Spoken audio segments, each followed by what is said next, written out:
But let's shift gears now and take a quick development from Katsina State, where the public is reacting to the political gene apparently running in the family as Yusuf Buhari, the son of former President Muhammadu Buhari, officially declaring his own plans to run for the Sandamu Daura Mai Adua federal constituency in Katsina State. Now, Buhari made his intentions clear during a Wednesday visit to the state, where he met with Governor Diko Rada and other senior officials to declare that he would run in the next elections under the ruling All Progressives Congress platform.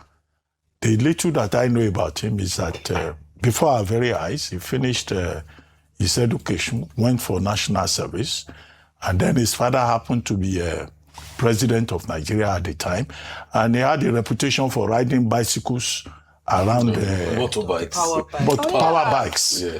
You know, power bike is still a motorcycle. Riding power bikes around Abuja. On one occasion, he had an accident. Luckily, he survived.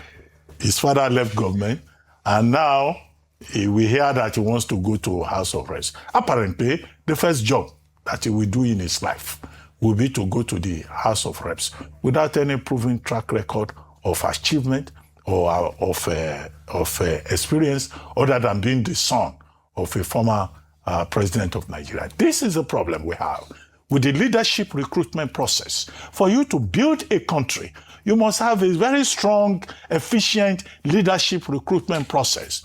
There are so many people in that House of Reps who are just children of this, children of that. If your father happens to be a traditional ruler, you have automatically qualified. If your mother used to be a side chick to a very important politician, you are on your way to success in Nigerian politics. Now, that is not the kind of quality of leadership that we should be recruiting. We should be recruiting people to leadership positions, not to go and be bench warmers, either in the Senate or in the House of Reps. Okay, most of the bench warmers are in House of Reps. The ones that are in the Senate, those ones go there to sleep and observe and engage in absenteeism. I think we need to take a second look at this. The second leg of it is about dynastic politics arising from proximity, the politics of proximity. The politics of proximity has not really helped anywhere in Africa, where you just take the child of this, the child of that, and put them in positions of influence. Mm-hmm. Anyway, the third point is what that Cogito guy made, or was it the person before him, that the choice is that of the people of Katsina, the constituency where he wants to run. If they want to vote for him because he's the son of Buhari, that's fine.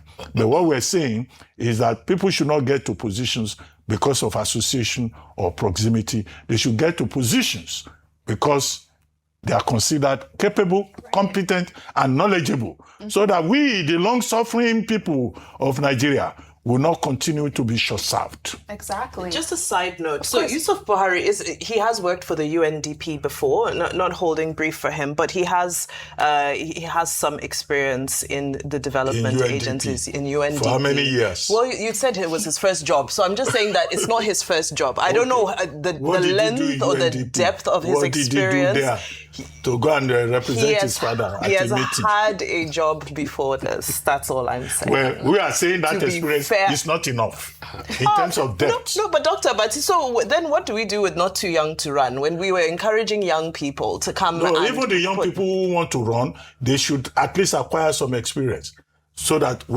some track record. Otherwise, you will be putting young people. But some people might say UNDP on the basis of Peter's principle.